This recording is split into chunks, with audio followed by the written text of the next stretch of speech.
Subscribe now and press the bell icon. Never miss an update. नमस्कार दोस्तों, स्वागत आपके अपने YouTube चैनल आपके अपने परिवार GK by genius Subhash sir में। हमने एक श्रृंखला शुरू कर रखी थी, यानी भारत के जो विश्व विरासत सूची में शामिल स्थानों के बारे में। तो पिछली वीडियो में हमने जिक्र किया था अजंता के बारे में। किसके बारे में? क्योंकि हमने जिक्र किया था 1983 में जैसे 4 साइट थी आपकी, अजंता का जैसे जिक्र किया था हमने अजंता, फिर एलोरा का जैसे जिक्र कर रहे थे, उसके बाद में ताजमहल और आपका लाल किला, आगरा का किला। आगरा का किले को लाल किला भी कहा जाता है, आगरा का किला। तो हमने जैसे जिक्र किया था पिछली वीडियो के अंदर अजंता के बारे में। आज की जो वीडियो में हम चर्चा करेंगे वो किसके बारे में? एलोरा के बारे में। किसके बारे में? एलोरा। बड़ा ही महत्वपूर्ण चैप्टर है हमारा, आपको ध्यान होना चाहिए। यानी एलोरा की गुफा भी हमेशा यहाँ से क्वेश्चन पूछे जाते हैं। एलोरा की गुफा का जैसे जिक्र करते हैं, एलोरा की गुफा में सबसे पहले तो आपको ध्यान होना चाहिए, एलोरा की गुफा को वर्ल्ड हेरिटेज साइट यानी विश्व विरासत सूची के अंदर शामिल किया गया था 1983 में। कब किया गया था? 1983 में। आपको ध्यान होना चाहिए एलोरा की जो गुफा है वो भारत के किस राज्य में? आपको ध्यान होना चाहिए महाराष्ट्र में। यानी किस राज्य में है?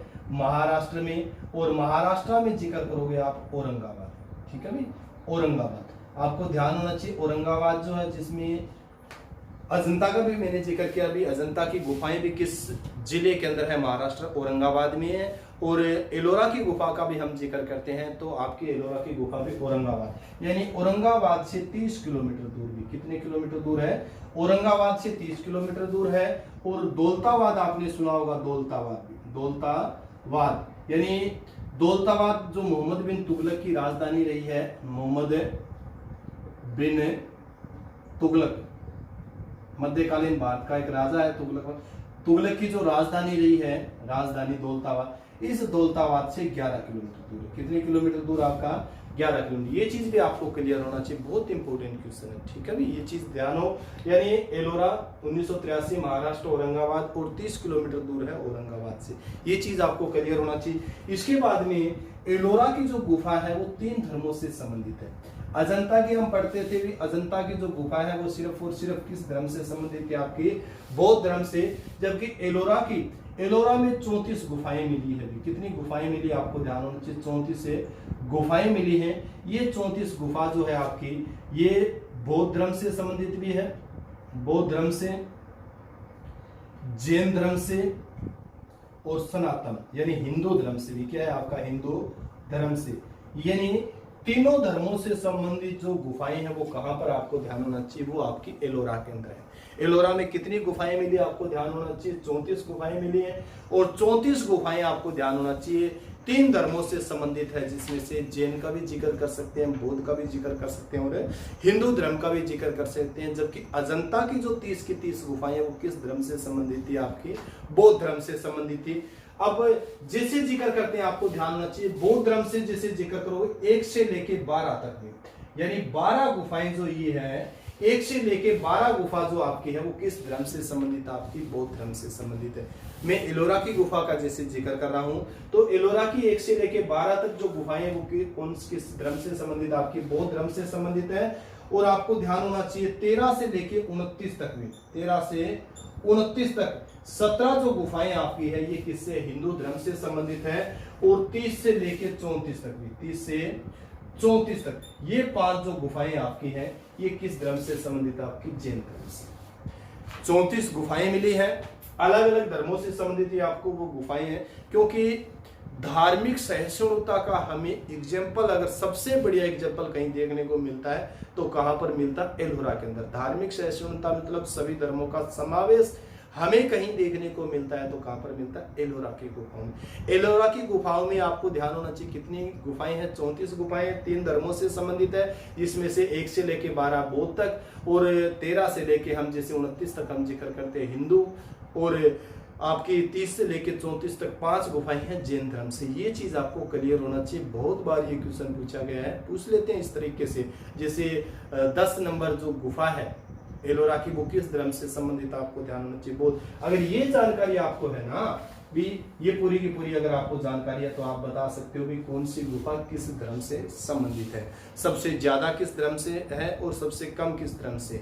सबसे ज्यादा पढ़ोगे तो आप हिंदू धर्म की 17 गुफाएं हैं और सबसे कम पढ़ोगे तो आपको ध्यान होना चाहिए किसकी, जैन धर्म की 5 गुफाएं हैं। वेरी वेरी इंपॉर्टेंट है, ये जानकारी आपको होना चाहिए। इसके अलावा जो एलोरा की जो गुफा है इनका निर्माण किसने करवाया था, भी किन शासकों ने इनका निर्माण किया था, तो राष्ट्रकूटों के बारे में आपको जानकारी होनी चाहिए। राष्ट्रकूट यानी राष्ट्रकूटों ने आपकी एलोरा की गुफाओं का निर्माण करवाया था। भी एलोरा की जो गुफा है इनका जो निर्माण करवाया था किसने करवाया था, आपको ध्यान होना चाहिए राष्ट्रकूटों। और राष्ट्रकूट के जिस शासक का हम जिक्र करते हैं किर्सन प्रथम, भी क्या है आपका, किर्सन है प्रथम। वेरी वेरी इंपॉर्टेंट है किर्सन प्रथम। अब किर्सन नाम ये पर मत पढ़ लेना, भी किर्सन देवराय वो विजयनगर साम्राज्य का राजा है, ठीक है। मध्यकालीन भारत में जब हम पढ़ते हैं विजयनगर साम्राज्य का राजा है, तो ये किर्सन प्रथम है राष्ट्रकूट जो वंश है उस वंश का शासक। इन्होंने किसका निर्माण करवाया था, आपके एलोरा की गुफाओं का। एलोरा की गुफाओं का वेरी वेरी इंपॉर्टेंट है। अब एलोरा की गुफा है ये आपको ध्यान होना चाहिए 600 ईस्वी से लेके 1000 ईस्वी तक, यानी इसका जो निर्माण होता रहा है समय समय पर। देखो किसी समय कोई बौद्ध शासक आए हैं, बौद्ध धर्म को मानने वाला, कोई जैन धर्म को मानने वाला, कोई आपका हिंदू धर्म को मानने वाला, तो अलग अलग जो शासक आए हैं 600 ईस्वी पूर्व से लेके 1000 ईस्वी पूर्व तक क्या है इनका कार्यकाल विकसित होती रही है ये धीरे धीरे। ये चीज आपको क्लियर होना चाहिए इसके बारे में। एलोरा की जो गुफा है वेरी वेरी इंपॉर्टेंट है। अब जब एलोरा की गुफा का, जैसे मैंने अजंता का जिसे जिक्र किया था, इसी तरीके से एलोरा की गुफा भी जंगलों के अंदर स्थित है और पहाड़ों को काटकर बनाई गई। भ्रमण किया था 19 नवंबर 2009 को मैं गया था, यहाँ पे देखा था एक बार, तो वैसे ही देखते हैं तो क्या कैसा दिखाई देता है, पहाड़ सा दिखाई देता है, पर्वत सा दिखाई देता है, परंतु वास्तविकता अंदर जाके जब देखते हैं तो कुछ और ही है। और इसी के पास आपका क्या है, विश्व प्रसिद्ध कैलाश मंदिर भी है, जिसका मैं चर्चा करूंगा इसके साथ ही। तो आपको ध्यान होना चाहिए जो एलोरा की गुफा ये भी जंगलों के अंदर है और किसको काट के बनाई गई है, पहाड़ों को काट कर बनाई गई है, पर्वतों को काट कर। एलोरा भारतीय पाषाण शिल्प स्थापत्य कला का सार है। देखो कितनी बढ़िया बात कही है, यानी एलोरा भारतीय पाषाण शिल्प स्थापत्य कला का, पाषाण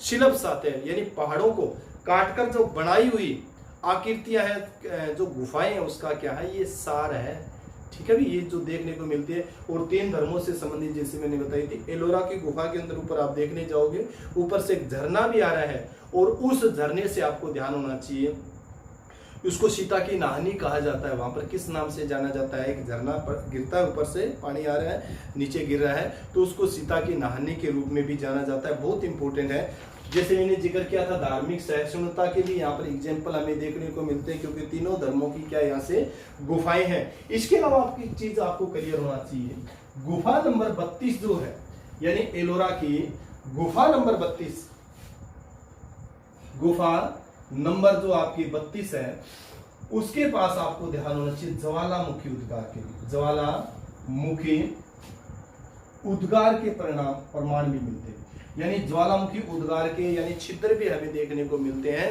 कहां पर, 32 नंबर जो गुफा है एलोरा की, उसके पास में एक चीज आपको क्लियर होना चाहिए, जो एलोरा की गुफा है ये बेसाल्ट चट्टानों से बनी है। किसकी, बेसाल्ट। जैसे हमने ज्वालामुखी उद्गार का जैसे जिक्र किया था उस वीडियो में मैंने बताया भी था आपको, भी बेसाल्ट है और बेसाल्ट चट्टानों के से इनका क्या हुआ है, आपके एलोरा की गुफा का निर्माण हुआ है। और बेसाल्ट चट्टानें क्या है, धीरे धीरे जैसे मिट्टी में परिवर्तित हो जाती है, काली मिट्टी जिसे कपास की उपज के लिए जाना जाता है, वो एक ज्योग्राफी का टॉपिक हमने चर्चा भी जैसे जिक्र की थी। तो ज्वालामुखी उद्गार के जो हमें प्रमाण मिलते हैं वो कहां पर मिलते हैं, गुफा नंबर 32। इसीलिए हम कह सकते हैं कि एलोरा की जो गुफा है इसका निर्माण किन चट्टानों से हुआ है, बेसाल्ट चट्टानों के अंदर। वेरी वेरी इंपॉर्टेंट है, यानी बेसाल्ट चट्टानों को काटकर इस गुफा का क्या किया गया है, निर्माण किया गया है। ये जानकारी आपको होनी चाहिए। जैसे जिक्र किया था मैंने, बताया था आपको राष्ट्रकूट वंश जिक्र कर रहा था। इसके अलावा एक चीज आपको क्लियर होना चाहिए, एलोरा की गुफा की सबसे सुंदर जो पहचान है यहाँ पर कैलाश मंदिर है। क्या है आपका, कैलाश मंदिर, ठीक है भाई। विश्व का एक प्रमुख ऐसा मंदिर है जो एक ही चट्टान को काटकर बनाया गया होगा, ठीक है भाई। बहुत इंपॉर्टेंट क्वेश्चन है, यानी एक ही पर्वत को काटकर बनाया हुआ विश्व का प्रमुख जो मंदिर है वो कौन सा मंदिर है? कैलाश मंदिर। कई बार क्वेश्चन रिपीट हुआ है, ये आपका ध्यान होना चाहिए। एसएससी में जैसे जिक्र करते हैं शैलकृत मंदिर के रूप में इसको जाना जाता है, शैलकृत, ठीक है। विश्व का प्रमुख शैलकृत मंदिर कौन सा है? तो आपका कौन सा रहेगा? वो रहेगा कैलाश मंदिर। कैलाश मंदिर आप पढ़ोगे तो कहां पर देखोगे? ये कैलाश मंदिर एलोरा की गुफा के बिल्कुल नजदीक है, परंतु यहाँ पर पूजा के आज तक प्रमाण नहीं मिले। कैलाश जो मंदिर है यहाँ पर पूजा के प्रमाण भी नहीं मिले, पूजा के प्रमाण भी नहीं मिले हैं, और आज भी यहाँ पर पूजा नहीं होती भी, आज भी यहीं पर पूजा नहीं होती भी। ये चीज भी आपको क्लियर होना चाहिए, ठीक है। यानी कैलाश मंदिर के अंदर पूजा होती थी कि नहीं होती थी, इसके आज तक कोई प्रमाण नहीं मिले हैं। और वर्तमान समय में जब आप देखने जाओगे तो वहां पर ऐसी कोई परिस्थिति नहीं है, पूजा अर्चना वगैरह नहीं की जाती। जैसे और मंदिरों में आप जब जाते हो, चाहे आप सोमनाथ जाओ, गणेश्वर जाओ, काशी विश्वनाथ जाओ, कहीं भी जाओ आप, वहां पर क्या है? पूजा अर्चना वगैरह होती है। परंतु कैलाश मंदिर के अंदर ना तो आज पूजा होती है और ना ही प्राचीन काल में पूजा होने के वहां पर प्रमाण मिलते हैं। ये जानकारी होना चाहिए। अब आपको ध्यान होना चाहिए, इसका जो निर्माण करवाया था वो नरेश कृष्ण ने भी। किसने? नरेश कृष्ण, जो आपको ध्यान होना चाहिए राष्ट्रकूट वंश के शासक है, उसने क्या करवाया था? आपके कैलाश मंदिर का निर्माण करवाया था 8वीं शताब्दी में। अब कब निर्माण हुआ था इसका? जो निर्माण हुआ था 8वीं शताब्दी में। ये भी आपको क्लियर होना चाहिए। ये 8वीं शताब्दी में आपके कैलाश मंदिर का निर्माण हुआ था। वेरी वेरी इंपोर्टेंट, सैकड़ों बार मैंने इस क्वेश्चन को देखा, हर एक एग्जाम के अंदर ये क्वेश्चन पूछा जाता है। कैलाश मंदिर भारत के किस राज्य में है? कैलाश मंदिर किस नगर में है? कैलाश मंदिर किन गुफाओं के पास है? भारत का सबसे बड़ा शैलकृत मंदिर कौन सा है? विश्व का सबसे बड़ा शैलकृत मंदिर कौन सा है? तो आपका कौन सा मंदिर आएगा? कैलाश मंदिर आएगा। आपको ध्यान होना चाहिए कैलाश मंदिर के बारे में जैसे जिक्र करिए, शैलकृत तो आपने पढ़ा है। इसके अलावा लंबाई चौड़ाई का भी जब आप देखो, वहां जाके देखोगा तो बड़ा अद्भुत नजारा आपको कैलाश मंदिर के बारे में देखने को मिलेगा। कैलाश मंदिर की लंबाई का जैसे हम जिक्र करते हैं, लंबाई जैसे चौड़ाई का जिक्र करें, ऊंचाई का जैसे आप जिक्र करोगे तो लंबाई जो है वो 276 फीट है। यानी लंबाई कितनी है? 276 फीट है। और चौड़ाई का आप जिक्र करोगे तो 154 फीट है। और 90 फीट क्या है? इसका ऊंचाई है। जैसे आप जाओगे ना, कभी देखने के लिए जाओगे कैलाश मंदिर को, तो एक नीचे गुफा में आपको जाने को मिलेगा। वैसे गुफा तो नहीं कह सकते, अंडरग्राउंड सा जैसे बना हुआ है, बेसमेंट की तरह आपका एक बड़ा हुआ मंदिर है कैलाश मंदिर। एक ही पहाड़ को, एक ही पर्वत को काट कर बड़ी सुंदर नक्काशी के द्वारा उस मंदिर को बनाया हुआ है। तो लंबाई जैसे देखते हैं तो 276 फीट, बहुत ज्यादा हो जाती है, 276 फीट है। और चौड़ाई 154 फीट है। और ऊंचाई अगर उस मंदिर की आप देखोगे कैलाश मंदिर की, तो आपकी कितनी है? 90 फीट उसकी ऊंचाई। बहुत ही सुंदर आकृतियां देखने को आपको वहां पर मिलती है, इंपोर्टेंट है। इसके अलावा एक चीज आपको ध्यान होना चाहिए, जैसे मैंने पूजा का भी जैसे जिक्र किया था, पूजा का यहाँ पर कोई प्रमाण नहीं मिलता है। परंतु कैलाश मंदिर जो है ये किसको समर्पित है? शिव भगवान को समर्पित है। शिव भगवान जो है आपके शिव भगवान को समर्पित है। ये चीज भी आपको क्लियर होना चाहिए।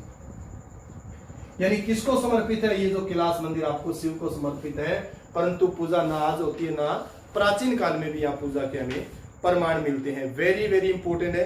इसके अलावा एक चीज और भी क्लियर होना चाहिए, जो आपका एलोरा की जो गुफा है, एलोरा की गुफा के पास गणेश्वर भी है। गणेश्वर का जैसे जिक्र करें, गणेश्वर ये भगवान शिव के 12 ज्योतिर्लिंगों का जैसे हम जिक्र करते हैं ना, भगवान शिव के जो आपके 12 ज्योतिर्लिंग है। कितने ज्योतिर्लिंग है भारत में? भगवान शिव के 12 ज्योतिर्लिंग है, 12 ज्योतिर्लिंग है। उन 12 ज्योतिर्लिंगों में से आपका कौन सा? एक गणेश्वर भी है।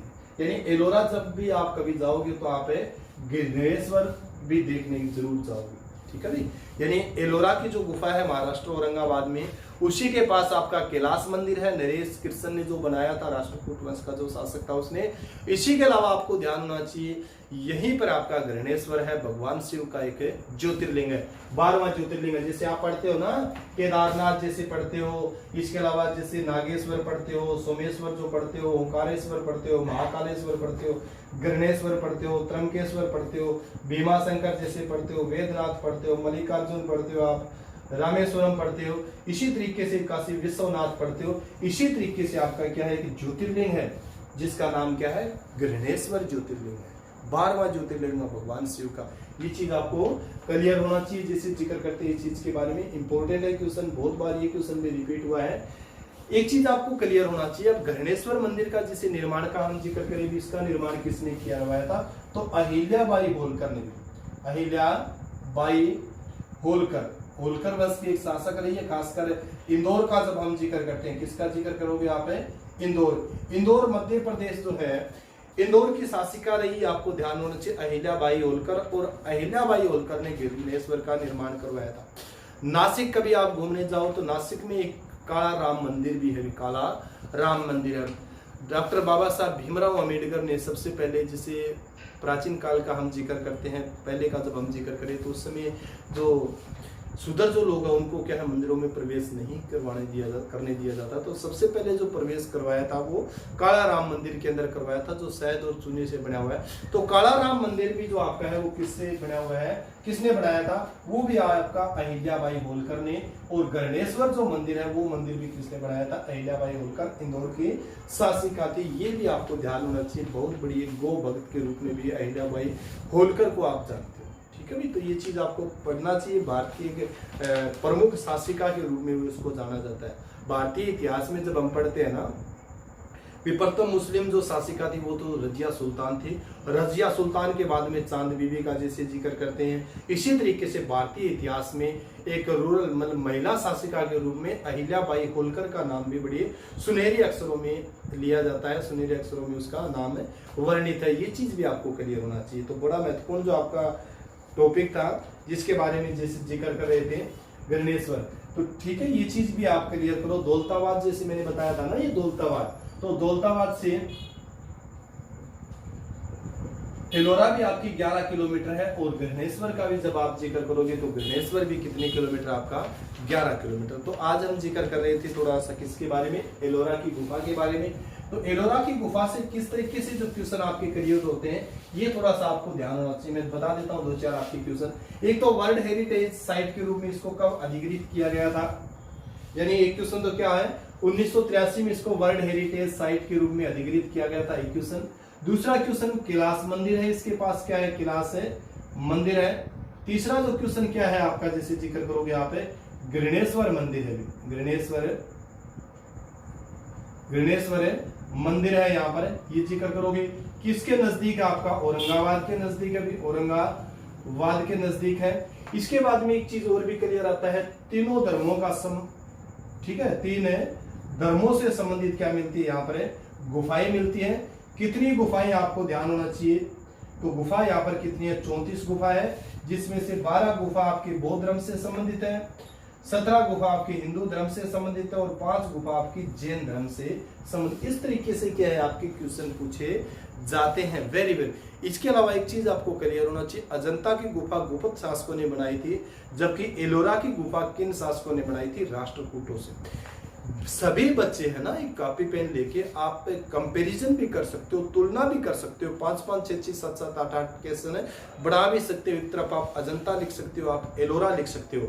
अजंता का निर्माण किन शासकों ने करवाया, एलोरा का निर्माण किन शासकों ने। जितनी आप कंपैरिजन करोगे, जितनी आप तुलना करोगे, उतने ज्यादा आप सीखने की कला भी सीखोगे, ठीक है भी। यानी किन किन शासकों ने जैसे करवाया था, ये चीज भी आप पता कर सकते हो। उसके वो किस धर्म से संबंधित है, ये किस धर्म से संबंधित। तो ये एक बड़ा महत्वपूर्ण सा टॉपिक था एलोरा की गुफा के बारे में, जैसे हम चर्चा कर रहे थे। आज की वीडियो में इतना ही। अगर आपको ये वीडियो पसंद आई है तो ज़्यादा से ज़्यादा लाइक करें, ज़्यादा से ज़्यादा शेयर करें और ज़्यादा से ज़्यादा चैनल को सब्सक्राइब करें।